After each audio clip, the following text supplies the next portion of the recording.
They're the liberal rednecks. They like cornbread and butt sex. They care way too much but don't give a fuck. They're the liberal rednecks that makes some people upset, but they got 3 big old dicks that you can suck. Well, what do you say? Just 2 of them today. Mm-hmm. Just 2 of the dicks. I'm sure a lot of people are like, yeah, it's kind of like it's been for the last 3 weeks since we couldn't hear Drew. Yeah, we've addressed that, guys, and we're very sorry that Drew's been apparently very quiet on the past couple episodes. It's very unlike him in normal life, so it's not fair. It isn't fair for you guys to have to, to get that Drew experience when everyone who is in his physical presence gets the opposite Drew experience. Now, that's not really true. He is kind of like, he's like emotionally loud, I would say. Yes. But not. He's aggressive. Not necessarily vocally loud, though. Mm-hmm. Like be fair, he's not like a screamer for the most part. He will scream. I've seen him coughing into a pillow, or upon awakening, while biting a belt. Yeah, upon awakening. Yeah, while biting a belt. Yeah, any of those scenarios, he will scream. But yeah, it's not that he's like loud. I'd say you and I are both generally louder than him while just out in the world and in public. But he aggressive and whatnot. So either way, sorry he was quiet on the podcast. We guess we'll finish it. He's not gone forever. I know that's like become a thing. People either are like, we're going to miss you when you're gone, or I don't know if it's like a running bit they're doing, or people genuinely expect him to be gone at any point. Either way, it's funny to me regardless. So just, keep doing it. But he will be back, presumably. He's on drugs in a melting art house in the desert somewhere right now. So yeah, Meow Wolf. It's called Meow Wolf. I have heard of it. I've of course seen it on where else? Reddit, and it's like an immersive art experience. Normally, I might hear something like that and go, I don't know, but I've seen clips and videos and stuff, and I think there's one in Vegas and one in Denver, I think, and they're in Denver right now, I'm pretty sure. And it seems pretty wild. I feel like you're supposed to kind of feel like you're walking through a dream, sort of, when you're in there. So that's what he's doing right now, and I guarantee you he on all the drugs and everything. Yeah, so, and he's supposed to be filming a video or something that I'm going to splice into this podcast. So if true, if he does, I'll put it in right here. Hello, WellRED Nation. I'm at Meow Wolf. I'm about to go in. I'm going to give you guys a tour and some reports. I currently have enough drugs in my system to sedate a small country's army. I'm very overwhelmed on the way in. We rented a cave where Superman talked to his boyfriend. Me and Andy were playing around. I'm feeling pretty good. Oh, this room scared me. The drugs are taking over. Then I saw a clown. Oh my God. Then there was a room full of skulls, and they weren't even human skulls. Then I saw myself, and that kind of brought me back. I mean, look at me. Not even moving. They have a sculpture of me. They got this cool organ. It's a dick. That was great. I started serving up looks, being very contemplative here. And then this is obviously the greatest video ever shot. I am doing the catwalk at Meow Wolf. Oh, and then there, Andy caught me rubbing fuzzy on my face. So I started playing peekaboo. Loving it. Oh, there's a hot dog man. Well, I was really good. So, Mom, Candyman Andy, Candy Mandy, cameraman. What am I trying to say? Cameraman Andy. Andy.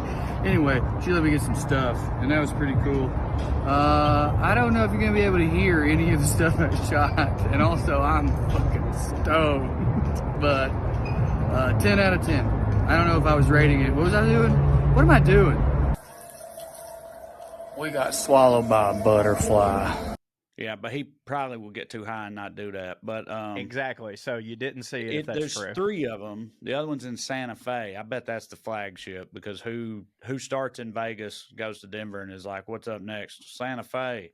Yeah, exactly. But, Anyway, yeah, it's just wild. It's wild shit. It does look cool. I'd like to do it, but we're both here. I feel fine. How do you feel? I'm winded. For those of you that do not know, I have COVID. I started experiencing symptoms last Tuesday, right when I was getting ready to take over for Trae on the evening skews, and I thought it was just allergies or some shit, and I was just super sluggish and felt like crap, and so I drank a bunch of pre-workouts, did the show, woke up the next day still feeling horrible, and then God damn it, right before I was getting ready to leave to go to the Ric Flair roast and the Ric Flair last match, I was like, man, I feel like shit and I ain't getting any better. Still in my mind, it did not, COVID was out of the question, because I was like, I hadn't had it. Like I've gone 3 years and not got it, and I was like, this is strep throat. I've had that before. I'm going to go get a steroid shot. That way I feel better. And by God, if I didn't elude it for 3 years only for it to finally get me at the worst possible moment. But I want to talk more about that, but also just saying, it's like I definitely tell, not that this is news or a headline to anybody, but like the COVID conversation has certainly changed a lot at this point, because like it definitely seems to me as though there's some kind of, these new variants, BA5 or whatever the hell they are, that like they I hadn't even heard of that. Yeah, right. They seem like they're raging to me, because like right now, I know I haven't known many people personally. I've been aware of people I knew that had COVID. It's not uncommon, but like I know so many people right now who either actively have it or had it recently, and they're all fine. But Katie and the boys both had it this exact same timeline you had it. Producer Matt had it like a week before you had it. I just got off the phone with some people on a project I'm working on. Their whole family has it right now as well. And so it's like, it feels like it's all over the place, but yet nobody's even talking about like, right, oh, it's another wave. We better do something. It's like everybody on earth has just been like, we ain't ever gonna do nothing ever again. I mean, fuck these waves. I hate let the wave wash over me, baby. I don't give a fuck. I hate to like contribute. I hate to contribute to that narrative in any way possible, but like, I mean, I remember when it first got out lockdown was over, and everybody was like, okay, look, if you're vaccinated, you can go out and just wear your mask. And then when they said no mask on the airplanes, I was like, dude, if there's ever been a genie that you can't put back in the bottle, it's this one. And like, regardless of whether we should or not, it's not going to happen. Like, everybody went through that experience. And first off, you had the people who were like, even during that experience, didn't agree with it and was like, this is bullshit. I shouldn't have to wear a mask. But then after like the whole 3 years, even the people who were like on board with it, even they at this point are like, dude, we can't go back to that. Because like, again, like if you compare that to actually having the disease and dying from it, of course, it's not really that big of a deal. Just wear this piece of cloth. But like, that was such a wild time. I don't think anybody's ever going to be with that again. No, but so, on your personal note, not to just twist the knife here, but I mean, come on, it's just the reality. Do you think there has been, since COVID started, a single worst time that you possibly could have gotten COVID? Nope. I have one possible suggestion, and even that I don't think holds up, but I'm wondering if anything. What's your suggestion? Right before we went to the UK, like right before. This is worse, because we could have done that waited again. A week and then you just met me over there or something. Yeah, or we could have. We planned that with enough time to where, like, if we had to shift and just do the trip later, we could have this. Well, I mean, not really, because I had already. You took the summer off. I already had dates and shit throughout the summer. Like, I didn't really have another chunk of time that I could have gone over there for that long. Okay, either way, yes, you could have gone over there, and I could have met you a week later, and then I could have stayed another week, and like there was a workaround there. This was literally. This was a once in a lifetime. Yeah. This was once in a once in a lifetime. It will never happen again. And it was like it was such the culmination of it was so many of my worlds colliding. I mean, it was comedy, it was wrestling, it was like the Buttercream Dream was made for this, and it was also like and I don't want to be sappy here, but I've talked to you maybe off mic about this, like just from a comedic perspective, this was the one thing I have ever accomplished in my career that everyone that I know was on board with it. Everyone. Like, we are very polarizing people. I've got a lot of friends who disagree with us, but are still like, but I'm glad for everything you're doing. I'm still proud of you. But this was one thing where it was like, not only do I love this in spite of all that, this is awesome. Like, everyone was cool with it. Everybody thought I had made it. This was something I could hang my hat on. And yeah, God bent me over, no grease, fucked me straight up the butt. Mm-hmm. So no, there's nothing down on, or no, nothing. And yeah, at this point, the symptom that, like, I woke up every morning feeling like dog shit, my throat was hurting, and then it would kind of level off throughout the day because I jacked myself up on like caffeine and kratom, because, like, you know, the beauty and the positive and the negative of our job is that A, we're our own boss, but also B, the work never stops. Like, you still got to get it done. Like, there's no, I can't like, I don't have PTO. You know what I mean? I got shit I got to do, and I got to do it. But the positive of that is that I can just jack myself up on some caffeine and do my shit. So I'd start feeling better throughout the day.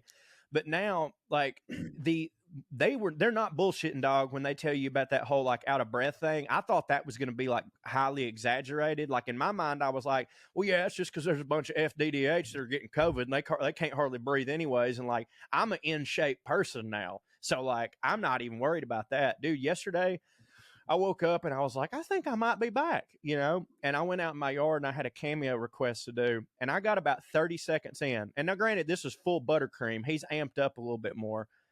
30 seconds in, I started seeing stars, and I about passed out in my fucking yard. And for like 2 hours after that, I was just laid on the couch thinking I'm having a panic attack, but it's really just because I couldn't breathe. I couldn't catch my breath. And I'm still kind of like that right now. Yeah, that's that ain't it. Have you talked to people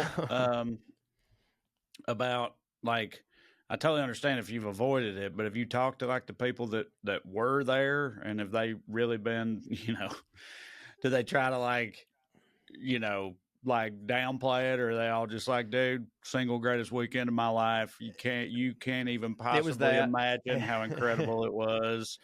God really fucked you up the butt, because this was truly something that no human being should ever have missed, and he made you miss it. Like, is it? It's been a mixture of both, but like, yeah. I will say this, like, everyone that was on the roast team, and like, you know, I'm fortunate enough to where like, a lot of those dudes are like my legit in real life friends, you know, like Conrad's running the whole thing. Cassio was on the dais. My buddy Shuley was there.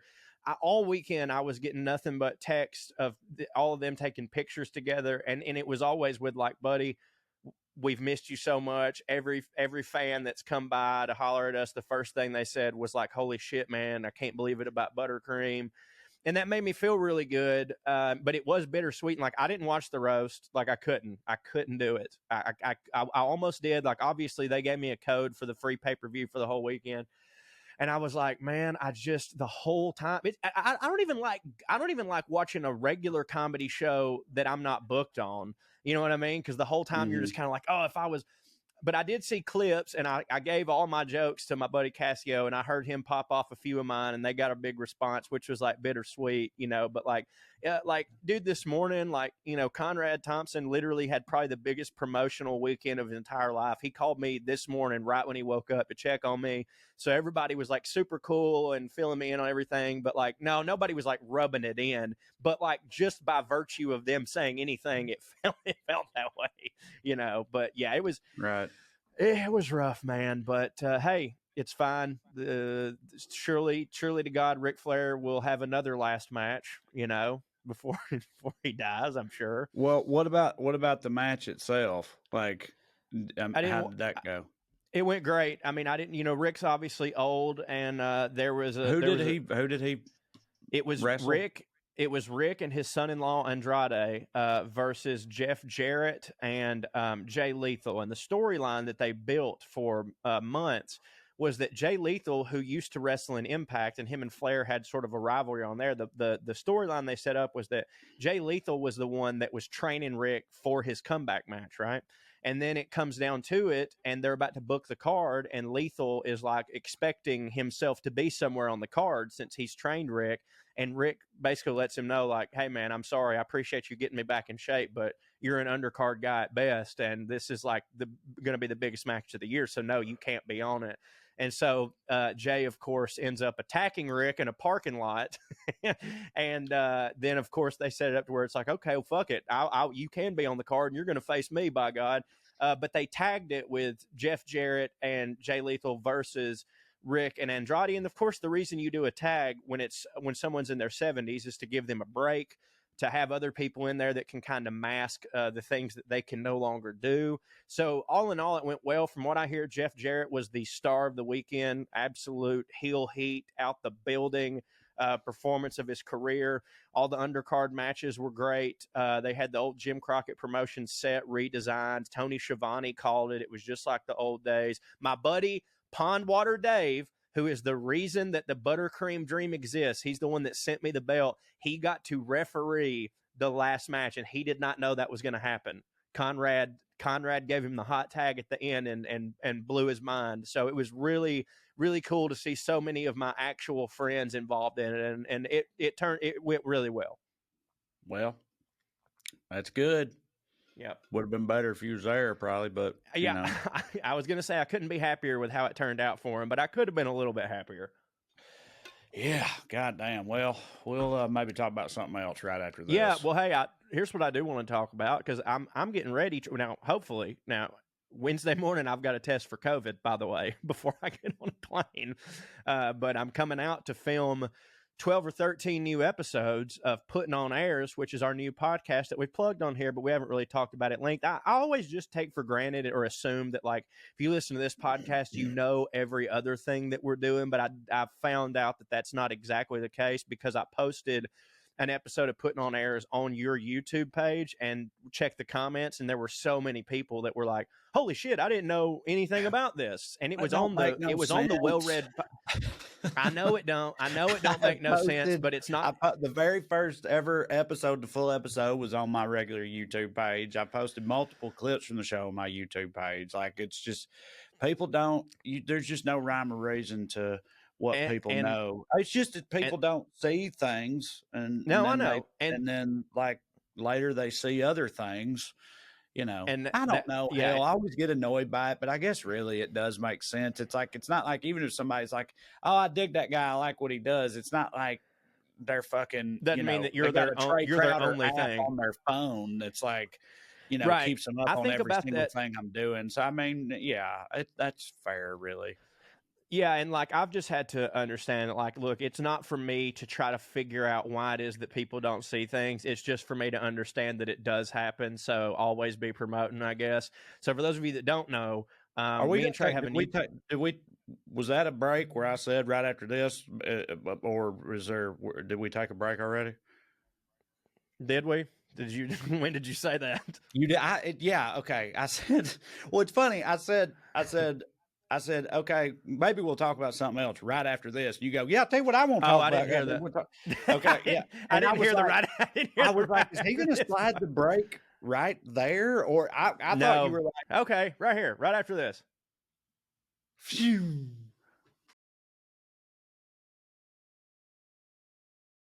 Oh, damn it, I didn't do it. I did it. It's fine. Thank you. Thank you. Okay. All right. I got COVID brain, dog. So just because you talking about Putting On Airs made me realize we didn't plug anything else. You can go to TraeCrowder.com and see my tour dates. Come see us. There'll be WellRED dates coming up soon too. Those will probably also be on TraeCrowder.com and also WellREDComedy.com, because I don't know how else to handle that situation. So it'll be fine. Go TraeCrowder.com. Look me up on Patreon. Watch Weekly Skews, other stuff. Yeah, and go to CoreyWritesForYou.com and subscribe to my publication. I'm doing a new thing called Joke of the Day, where I tell a joke every day from someone. Last week, or a couple days ago, was Foxworthy. Today's was Minnie Pearl, and I break it down comedically, so that's pretty interesting. And I'm having a lot of fun with it, and everybody seems to be too. So there you go. But we also have a joint project, Puttin On Airs, which, again, for those of you that don't know, this was me and Trae's very first idea that we ever had 12 years ago. Yeah, and, at this point, yeah. And it's finally a thing, and it is my new favorite thing. It's a podcast wherein two hillbilly dipshits, your boy, talk about fancy people culture and all the things therein. Yeah, it does hit. So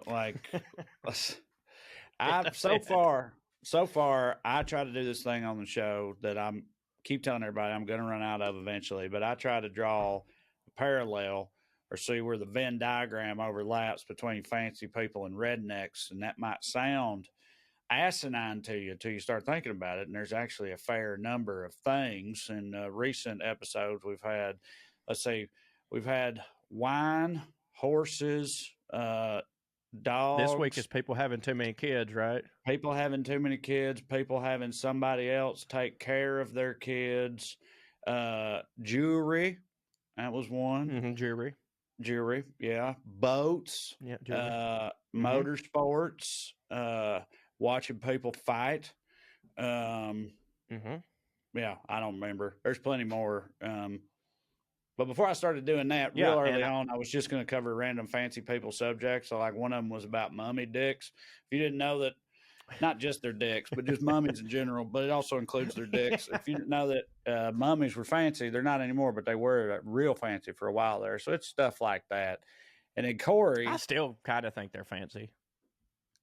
Yeah, it's the fanciest a dead thing can be, in my opinion. Sure, but they're not like hot in fancy world anymore. No, they're not hot in the fancy world. But they had their moment.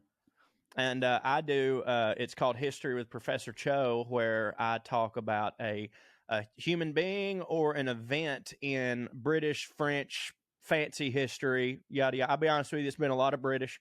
But I did talk about like Napoleon Bonaparte on one episode. This week I think is the Battle of Hastings, and also I saw a lot of people comment on on that particular video that they didn't understand why you called me Professor Cho, and they didn't understand what Cho meant. And again, I'm like, God damn, like you talk about just well-mined earth there. Like Cho, for those of you that still do not know, I'm the Cho. Cho stands for Chief Hitting Officer. Hit stands for something that like it's 9/11 don't hit, cheeseburgers do hit. So I'm the person who facilitates the hits, and therefore Professor Cho, Pro Cho. That's why I'm the Cho. I feel inclined to add on to that the true statement that the original the origin of Cho was not just the chief hitting officer, but specifically the chief hitting officer at Trae Crowder Enterprises, where I was the president and CEO. That's true. That's the origin of it. It's since evolved far beyond that. He's just the Cho in all things. But yeah, it's that goes back to the very first week of touring, the WellRED tour. Yeah. We were in Asheville. It was definitely Asheville for sure. Yeah. God damn, back when I was still drinking hard too. But yeah, so we do Putting On Airs. You can watch it at watchpoa.com, or you can just go to puttingonairs.com, and it's got all the links where you can find it wherever you get your podcast. And we just ask that you give us a shot, and if you like it, give us a 5-star review. It's a lot of fun. It's my favorite thing that we've been doing for a while. Like I'm so looking forward, again, hopefully testing negative on Wednesday morning, because otherwise we're going to really have our fucking backs up against the wall. Yeah, dude. I haven't even wanted to bring that up because, like, I mean, there's no reason to even think about it. It either is going to happen or it's not going to happen. There's nothing we can do about it. Right. But it's the most fun thing that we've done in a while. Speaking for myself, obviously. But hey, speaking of other fun things, Trae, would you mind if I hit you with another segment here real quick? Yeah, of course I would.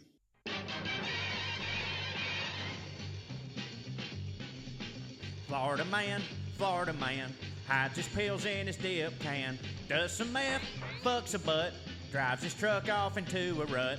Look out, here comes the Florida man. All right, Trae, you see that? I do. Yes, I do. Yeah. This week on Florida Man, a Florida man crashes Walmart scooter into shelf drunk, driving after vodka found in basket. Look, we've all been there. Look at that guy. Is that? Hold on. Is that the actual guy, or is that just they just found an FDDH? Yeah, stock picture of an FDDH motherfucker in Walmart. I have to assume the latter, but goddamn, if that's the real guy, Jesus Christ. A Florida man was arrested Sunday after he allegedly drove a motorized scooter and crashed into the shelves of a Walmart store while drunk in Melbourne City, southeast of Orlando. The 39-year-old, whose name has not been disclosed, of course, to protect the innocent, was driving a Walmart scooter with his open backpack sitting in the basket in which an open bottle of Smirnoff vodka was spotted, according to a CBS affiliate. He is said to be unresponsive when asked to show his ID and had to be carried to a patrol vehicle on a stretcher. Later, the scooter driver... If you get so goddamn drunk that, like, you can't talk, like, you just slowly wreck your FDDH scooter into the fucking... into the macaroni shell aisle. Yeah, right. And just like, I'm just picturing him just slowly drifting into it, knocking a few jars of peanut butter over. And then like they come and ask him and he can't even talk. Go back up a little bit. You skipped a paragraph that I thought was good. Okay. My bad. Go up where, right above, right there. Melbourne police said the offender had been swaying in the scooter and hitting shelves and almost ran over other customers in the aisles. He was described by authorities as having glassy eyes and smelled like alcohol. I bet he was. Shoo-wee. How much do you think he weighs? Bro, I mean, if it's that guy in the picture, that's an easy $6 bills. Maybe right? That is the dude. I just have to think that's a stock FDDH image. Well, for everybody that may have forgotten, FDDH means fat, dumb, and don't hook. No. Anyway, but if that's him, he's pushing 500 pounds, I'd say. But I'm just, in my head, I'm assuming they just found another picture. Yeah, right. Let's just reuse this one. The closing of the article says, just last week, another man in Florida was arrested for attempting to break into the Patrick Space Force Base using a stolen car to warn the government that there was U.S. aliens fighting with Chinese dragons. We got our own aliens? Yeah, that's funny. I think so. I thought, how are they Americans and aliens? And aliens at the same time. It doesn't make any goddamn sense. Chinese dragons, sure. Right, of course. Right. Nothing further needs to be said. Chinese dragons, we all know about those. I didn't know they had beef with the aliens, let alone our personal aliens. I don't want any kind of diplomatic, kerfuffle to come from our aliens fighting, getting into it with their dragons. But so if they're U.S. aliens, I will.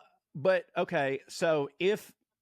What's the place in Nevada? Roswell. So if Area 51 is there's Roswell's in New Mexico. You said right. Nevada. My bad. Same thing. Sure. It's all desert. I think I know where you're going with this because I was just thinking the same thing. But go ahead.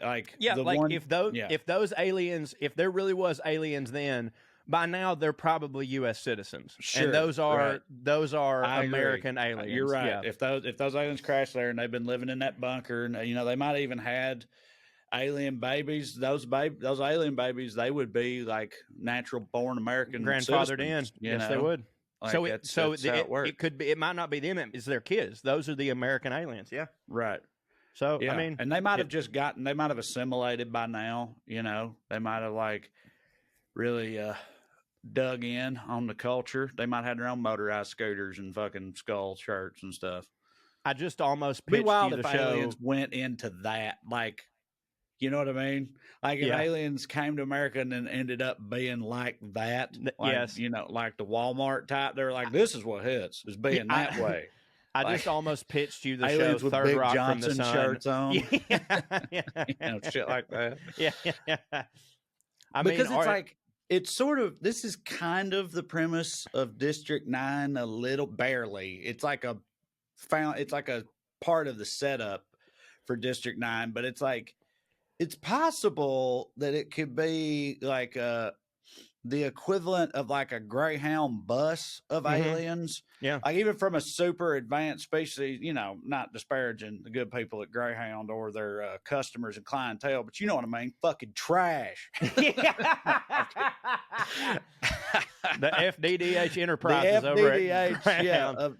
but you know what I mean? Like, however advanced their society is, maybe it's like it's the Carnival Cruise Line of their society. And so they're like the FDDH of fucking, Xylon Sector 4 or wherever the fuck these people come from, these aliens come from. And that's funny to think about too. That's I was about to say, the Walmart Florida men of some civilization coming here as aliens, and they get off and they're just like, fucking smell that, whatever. Like, with their little gray finger. Yeah, right. That's funny. Like, it is funny. Has anybody ever done that? That's a funny at least sketch idea. Like, I think about that all the time because, like, isn't there a Saturday Night Live sketch about that where they made her pee in a bowl? Yeah, right. They were just weird. They were just weird. Yeah. The whole thing was like that she had the whole contention of the sketch was that she had a different experience with the aliens than Ryan Gosling did. Right. Whereas he was like, it felt like I was wrapped in a blanket of love, and she's like, I wasn't my experience. They had me with just my shirt on and no panties, full Porky Pigging it over there, peeing into a bowl, and they just kept tapping at the bowl, and then they were what was she said? She goes, they had my knockers, and they were flailing them about like this, and they're like, oh, is that some sort of an experiment? She goes, nah, it seemed pretty off book. I'm not gonna lie to you. That's a great fucking sketch. But I've thought about that before too, because like in all movies, anytime we encounter aliens, they're always like supreme to us, and like all aliens are super intelligent. And I'm like, look, if we really do have infinite galaxies, I'm not saying that you couldn't make a strong case for us being the dumbest motherfuckers out there, but it stands to reason that there are equally as dumb people as us, or even dumber, like caveman aliens.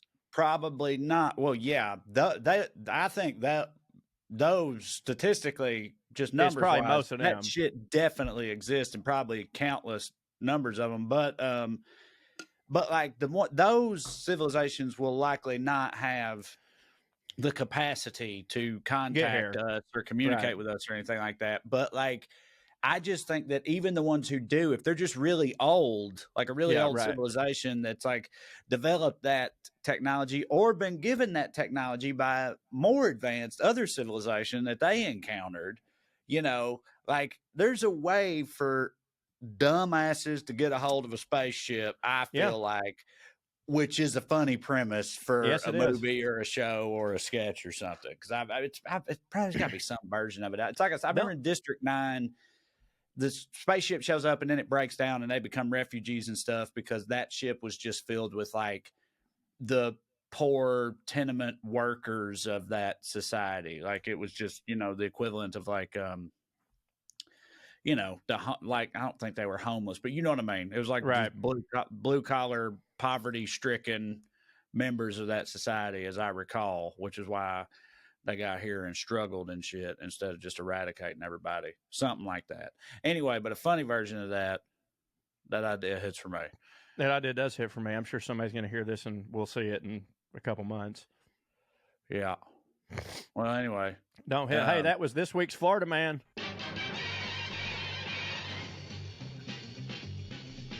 Florida man, hides his pills in his dip can, does some meth, fucks a butt, drives his truck off into a rut. Look out, here comes the Florida man. You know that Florida Man song is probably the most proud I've ever been of anything I've ever done creatively. Yeah, I totally buy that. Mm-hmm. It does hit. Thank you. How are you? You just Googling Florida Man every week? Mm-hmm. Yeah, it's surprisingly pretty easy. Pretty easy, yeah. Yeah, they're eat up with it, son. So it said he got charged with drunk driving, right? So I've heard of that happening on a bicycle. I didn't know that could happen on a FDDH scooter and inside. Yeah. I mean, I feel like, I don't know. I guess if he run over a mammal, knocked a mammal into a bear pyramid or something, that could do some damage, Because in my head, I was thinking, it's like, dude, them things, how fast do you think they go? Especially when they got that guy on them. 500 pounds weighing them down. Yeah, right. Dude, at least 500 pounds. That's just made me reappreciate the structural integrity and engineering, innovation of those items, though. Well, that's the first thing they had to think about, buddy. They're little, right? They're not very big. I've seen big-ass motherfuckers get into a car Yeah, right. And it nearly scraped the ground. Yeah, you get to like, yeah, you that's get two true. FDDHs who happen to end up on the same side of a car. Yeah, dude, it's looks like a fucking 90s lowrider, buddy, from Long Beach or some shit. And it's funny. You're right. It's funny. But those little fucking scooters, man, just, they stand up to it. They hold up. I mean, it's like you said, it's like their express purpose, but still. I would love to see a sketch of the crash test dummy things that they have to do for one of those scooters where it's like, it takes like 5 minutes because it's going 4 miles an hour and the crash test dummy is just 700 pounds and it's going into a Cheeto wall. You know what I mean? Because that's what's going to happen. Or a mammal's leg, as you said, another crash test dummy that's dressed up like a mammal with an oxygen tank. That'd be interesting. Because you're right, man. Now that I'm thinking about it, like, I've got buddies who aren't even as FDDH as that FDDH dude, and I've seen them get into a Ford Ranger, and the Ford Ranger is literally tilted sideways. Yeah. It's pretty Rascal, man. They're doing it. It's a good quality product. It is. I wonder at what point, do you think they existed like, I mean, we could look this up, I'm sure, but like. Nah, boo. Do you think they, like, it started as old people, presumably, right? Right. Like, yeah. And they, everybody gets old, and old people need a way to get around. But there's no way you could just take that base model mammal scooter and apply it to the FDDH market, right? So at some point, they had to look around and be like, you know what? There's a lot of money in the FDDH market. I don't know if y'all been to Walmart lately, but we are eat up with these motherfuckers. I tell you right now, that walking does not hit for them. Like I feel like if we could offer them the opportunity to not walk, I think we could.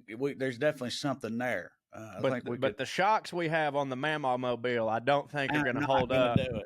No. So we need some sort of diesel FDDH mobile. Yeah. You got me, because I mean, clearly they clearly did it, man. Yeah. It's wild too. Like, also, I mean, they make money selling them to Walmart, but the FDDHs don't have to pay for them. You know, I'm sure that they all have their own. No, dude. Oh well, I mean, a lot of them do. A lot of them do. But at the Walmart, ones at Walmart, they have them there. You know. Yeah, that's true. And so it also means Walmart at one point had like a meeting that was like, listen, we got a problem. We got a lot of FDDHs ain't even coming in here anymore because of how much walking they got to do. And so we're going to have to come up with something. And then the, Rascal Scooter Company was like, well, do we have a product for you, Walmart? And somebody in the Walmart boardroom at some point was like, are we really going to, spend this money on these fucking FDDH mobiles? And it was like, we can't afford not to. We can't afford to lose them, buddy. Yeah. Whoo-wee. Man, you're right, dude. You are fucking right. I have seen them motherfuckers, again, just like that picture that we saw, which it's still inconclusive whether that is the actual Florida man in question or not. But just like that picture we saw, I've seen them spilling out both sides of these motherfuckers, just spilling out both sides. Or as my uncle would say, wedge ass in there. And wedge ass in there, and the scooter itself fucking just keeps on trucking, dude. Yeah, not even making skid marks. No, it don't. It don't scrape the floor. It don't, and they're not that high off the floor to begin with. It really, those things are engineering marvels. I think. Really I've never in my life appreciated this fact until right now. But and Elon Musk is making cars that are falling apart, and it's like, well, at least they fart when you honk the horn. You know what I mean? Yeah. Like, get with the Rascal people. That's the future of cars, and they're electric. They're good for the environment. Like, yeah, I'm with you, man. Dude, look to the FDDH, my friend. Look to the FDDH. I can't remember. I don't know if anybody else will have seen this, and I don't know if it's funny if you haven't seen it and remember it. But I remember when I was a kid, there was another brand of those scooters marketed to old people called Hover Round. Oh yeah. Oh yeah. There was I'm going to the Grand Canyon. Exactly. Yeah. And at the end of that same commercial, I believe, if I recall, they had a bunch of old ladies lined up on the side of the Grand Canyon, which is like sort of funny anyway, because it's like, I don't know if I'd do that. Fucking, you know, like people have definitely rode those off cliffs and stuff. You know, fucking Mama's. Didn't the guy who invented the Segway accidentally ride it off a cliff? Off a cliff, yeah. You'll have that, evidently. You will have that. But anyway, they put a bunch of mammals in these motorized wheelchairs beside the Grand Canyon. And then it was just always funny to me because I remember them being like, what company brought you ladies to the Grand Canyon? And then they just go like this.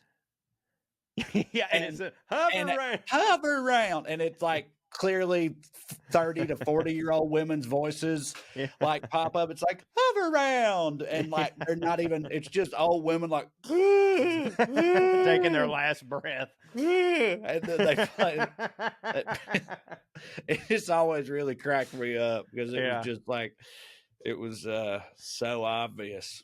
Dude, that was the commercial, man, for that time slot back in the day. Like it came on like at night.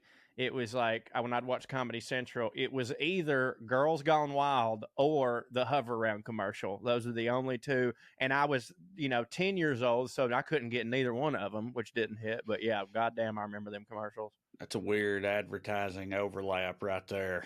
Yeah, really. Like, you want to see some titties, or can your grandma not walk? Those are our two primary markets. People that just want to fucking stare at titties all day, but also people who need to care for their elderly family members. And it's like, that's just the far ends of the spectrum right there. Sure is. But not that, look, you could care for your elderly family members and also want to see titties, but not like degenerate titty seers. Right. And those were the most degenerate titty seers, the Girls Gone Wild folks. Well, my God, for sure. Well, speaking of advertising, let's take care of some of our bills, and we'll be back right after this. So, I had another thing I was going to ask you about, because I think actually on Putting On Airs, in one of our segments on Putting On Airs, the Clearing the Air segment, I believe that's where it was. We got into that old Toby Keith song, I Wish I Didn't Know Now. Oh, man. What I didn't know then. When you told me you were going to talk about Toby Keith, I didn't expect it to be. I had the boot in your ass clip skewed up, and it didn't work. Well, it's actually kind of both. Because I just wanted to say, like, Toby Keith, we used to do Bubba till Drew said no. We might do this hits. Why do we do that? Yeah, right. So, anyway, so the people love it. Nah, no, that ain't it. We've talked about Toby Keith recently. We talked about that story, that made up story that Ethan Hawke had. Like, Toby Keith has come up, and I guess I was just thinking, like, let's just sort of settle it. Like, where does he ultimately land on the sort of spectrum for you of, hits, don't hit, right? And I thought we'd I'm gonna read off just a couple of his, his songs over the years. Do you want me to go ahead and give you my opinion and see if you change it with how many all the songs? Yeah. Because for me, he more hits for me than don't hit. Right. Like, I think I agree with you, but but not like not to a huge degree. No, me. but he leans more in the hits for me. The scale, is skewed a little more towards hits than don't hit. Yeah, 100%. Yeah, I'm not ashamed to say it. Right. Yeah, I mean, I agree with you, but it's also like, it's weird with guys like this because, his early career is entirely does hit. Oh, right. Super hits. Super hits. I mean, and like, his one of the best of the 90s. His later careers mostly don't hit. But you can just not listen to it. You know what I mean? And that's what people normally do. Like, That's true for almost every major artist in the fucking world. Dude, like, Orson Welles put out a bunch of bullshit after Citizen Kane. Doesn't mean Citizen Kane didn't happen. It's just that most of the time, people just kind of stop caring about their new stuff and only acknowledge their old stuff. But that's not what happened with Toby Keith, though, because he remained relevant. He had this like shift towards the fucking rabble rousing, and that kicked him into a new gear at a different stage of his career. So he was like a superstar throughout that whole period. And the first period, the first TK period, super hit. Second TK period did not hit. And by the way, it's literally pre and post 9/11. It's 9/11 is the thing that It's the catalyst for change. So like you can look to one date. It's pre 9/11 Toby Keith and post 9/11 Toby Keith. That's so true. And what's crazy is there's been more post 9/11 Toby Keith than pre 9/11 Toby Keith, which is crazy. Yeah, you're right. Yeah, that is true. But dude, some of these let me read you some of these. You tell me if you know them right off the top of your head.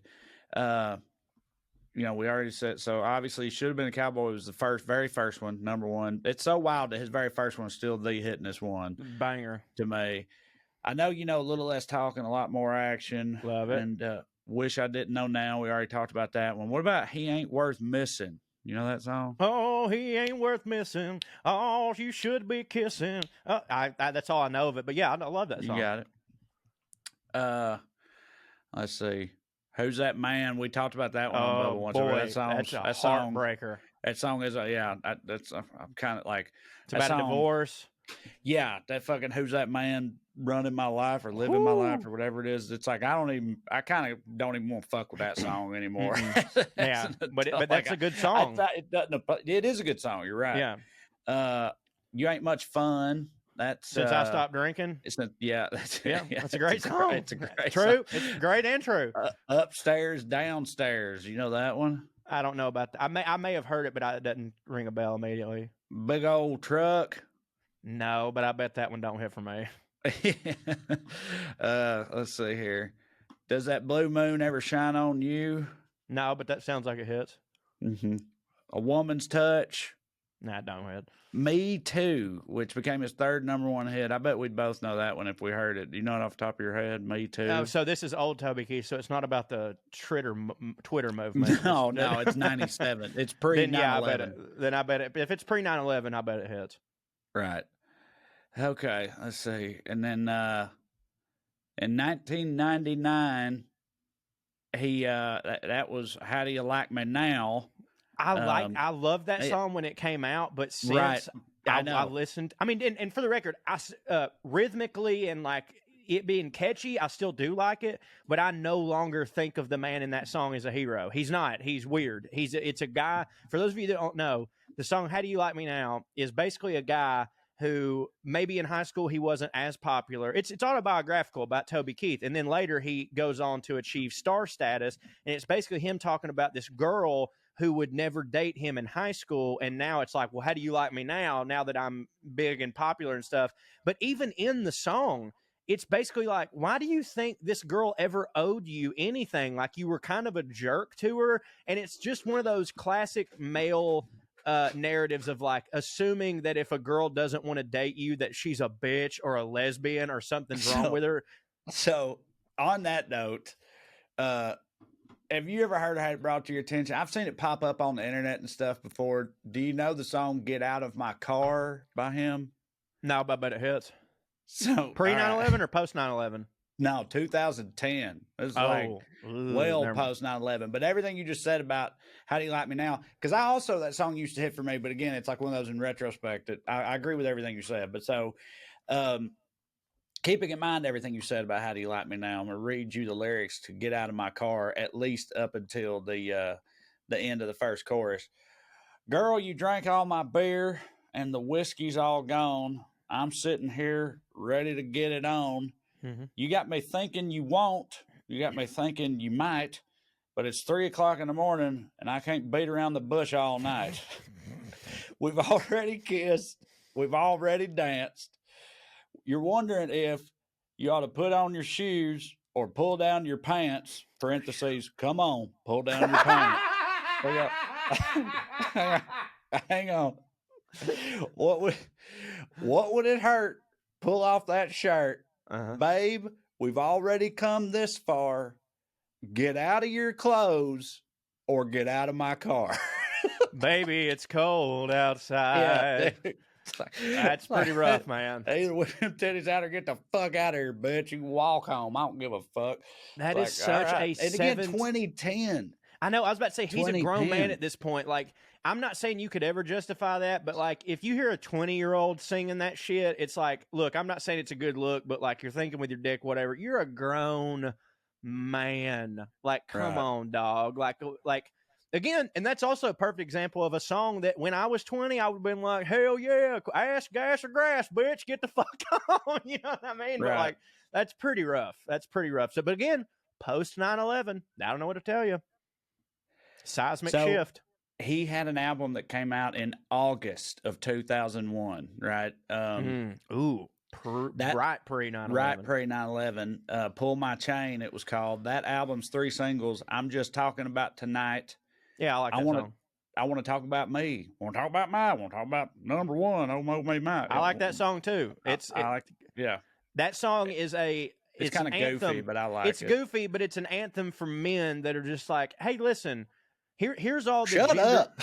No, but it's like all the at that point in country music, it was all like, take care of your lady, she's a queen, right. and basically it was Toby Keith reclaiming. It's like, hey, I have needs too, and these societal gender norms shouldn't just apply to women. I need to be taken care of. I'm just as much a part of this relationship as you are. At a certain point, maybe I want you to cook me dinner. How about you take me out on a date? Why don't you tell me I look pretty? Well, I agree. You know who else? You know who co-wrote that with him? Who? Bobby Braddock. Nice. Who I was informed once upon a time wanted to come on Bubba. Well, which is why Drew was like, we can't do this anymore. It was unclear to me whether he wanted to come on Bubba to call us queers or, because like either way would have hit. Yeah, no, I agree. No, I mean, the person I heard it from, I don't think it would have, come up if we didn't hit for him. Although that's where it ended and never heard nothing else. And yeah, now Bubba's dead. Anyway, maybe one day. Anyway, all the singles from that album that came out right before 9/11, they all went to number 1, right? Then 9/11 happens. In 2002, he releases the album Unleashed. The first single off of it was courtesy of the Red, White, and Blue, parenthetical, The Angry American, which I had forgot that was part of the actual title. But we all know that one, boot in your ass, it's the American way. And that sort of kicked off the jingoistic fucking eagle flag stage of Toby Keith. You wear that shirt on purpose? No, I just was rocking it already. And, but it does seem appropriate. Of Toby Keith's career, followed up by his next 8th studio album, Shockin' Y'all, which was a pun on the military term shock and awe. Oh, yeah. Yeah, and that had American Soldier on it, the Taliban song. Well, I don't know if I know the Taliban song. Yeah, well, I imagine it's not, great. Let's see here. Anyway, for the record, we do not side with the Taliban. No, Taliban don't hit. No, Taliban don't hit. hit. Okay, just putting it out there. This is a cover. I'm pretty sure. Remember the this Taliban came man? Up, no, the Taliban song, isn't it? Like the Taliban man. No, God damn it, man! Who can take a pipe bomb? No. Who were the parody country guys from our childhood? They're Pinko and Boward.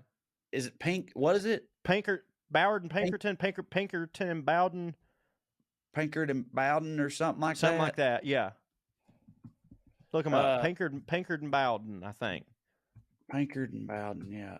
It's some form of pink. Yeah. I feel like these dudes had a.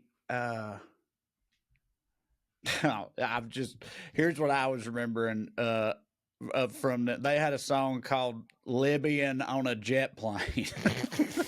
I'm Libyan on a jet plane. Was it that? Yeah. Was it really that? Yeah, of course it was that. What else would it be? Well, I don't know. The Taliban Man wasn't actually a parody of Candyman. No, I know. I don't know. I knew they had something like sort of Taliban adjacent, but anyway, no, I guess that was the Toby Keith original. Anyway, he really went real far down that particular rabbit hole and then stopped hitting for me. And I remembered reading an article in Rolling Stone, I believe it was, a long time ago, like right when all that started. And the whole article was entirely about him being a registered Democrat, right? Mm-hmm. Like, because it was like you wouldn't expect it because of what he's been doing lately. But Toby Keith is a lifelong Democrat. And it was him admitting in the article that he had been a lifelong Democrat, but then being like, but they don't hit for me neither, which was like that, that's fine. Of course. But yeah, anyway, that's why, I've told the story before. The last time I was in the honky tonks on Broadway, I got kicked out for screaming that repeatedly, that he was a registered Democrat or whatever. That's where I got that from. He's clearly not anymore, but I just, again, pre 9/11 Toby Keith, super duper hit. Unassailable. So I was just wondering where you, like, how you, assessed the entirety of his oeuvre at this juncture. He still mainly hits for me, like because again, me too.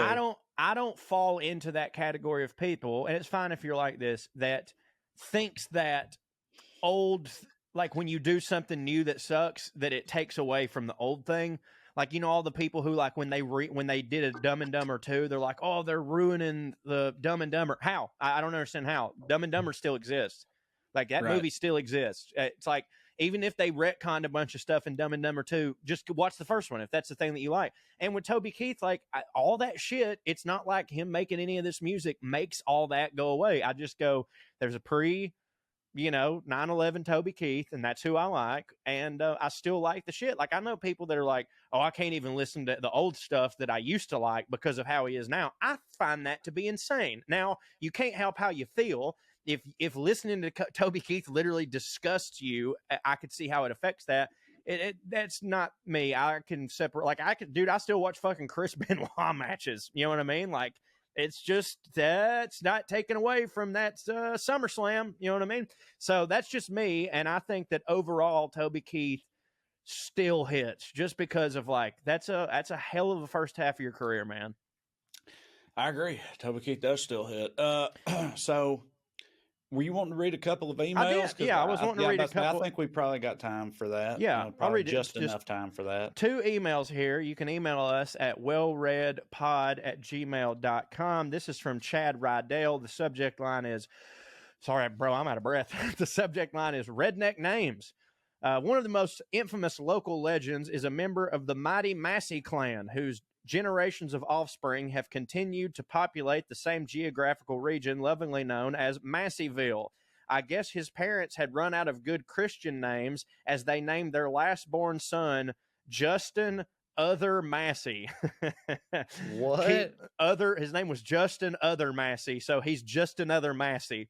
No way. That's what Chad says here. That's some wild shit right there. Just another Massey. Keep hitting God skew. Damn, dude. How do you grow up with that? Like, he's just another Massey. I mean, zero expectations, I guess. Exactly. You know what I mean? No pressure. Pretty perfect. Thank you, Chad. And then one more here that we got time for. This is from Andy Hess. Brother. Subject line also, Redneck family names. My dad's family has a few good names. His brother was named Teddy Laverne Hess. His legal name was Teddy, not a nickname. Oh, so it wasn't like Theodore. His name was just Teddy.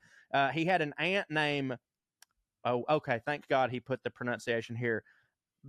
Buny, an Aunt Buny. Yeah, but her Aunt legal... Buny? Yeah. That's good. Her legal name was Buena Vista Straight, like Buena Vista What? Straight. Yeah. Wait, are they in Texas? Did he say? He doesn't say. Because there's a Buena Vista Street right down the road from me in Burbank. Because that's like Spanish. That's very Spanish, common. Yeah. I think Spanish name replaced, but I wouldn't. But so if they're in Texas, then I could see where the Spanish comes up. But it's still funny to have a redneck aunt named Buena Vista. Yeah, Beauty Vista right. Straight. He also had an Uncle William Beauty Straight. Vista Straight? Yeah, her last name like was Straight. George Strait. Like George Strait. Again, I live 2 blocks from Buena Vista Street. Right, yeah. And we're talking about Beauty Vista Straight. Yep. It's weird. He also had an Uncle William Straight, and he went by Dee. I haven't gotten another explanation as to where the nickname came from. That is from Andy Hess. We appreciate all those emails over at WellRED. I wonder if Andy's name is just Andy, as opposed to Andrew or whatever. Andrew, yeah, maybe. Because Katie's name is not Catherine or anything like that. Her name is just Katie. My dad's name was Terry. It wasn't Terrence or anything. It was just Terry. So I've known some.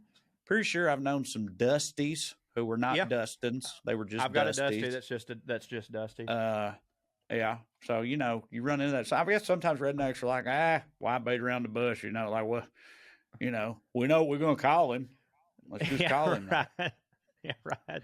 Trying to give him some uppity name. Shit.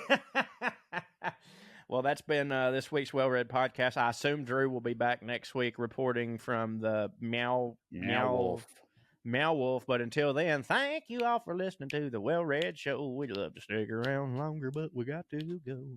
Tune in next week if you got nothing to do. Thank you. God bless you. Good night and skew. Welcome back to Puttin On Airs. Hello, and welcome back to the podcast about all fancy things provided to you by 2 men who are not fancy. Hello, Trae. The 2 least fancy people on planet Earth. What is that accent Corey? I just did? I think drunk. A duke. Just a drunk hello. Duke. Yeah. That's always like my go. Bring me. It just sounds. Yeah, you don't even have to say words. It's just. I would definitely be able to know if someone was British by the way they came. Yeah. By Joe. Bring in someone to clean this.